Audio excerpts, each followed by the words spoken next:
You ask Tiger to solve. This deals with linear equations with one unknown. The final result is n equals 3. Let's solve it step by step. Simplify the expression. Expand the parentheses. Simplify the arithmetic.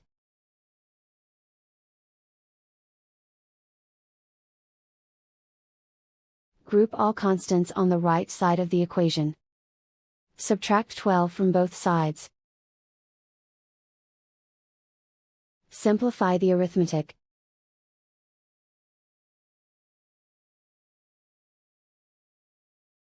Isolate the n. Divide both sides by -3.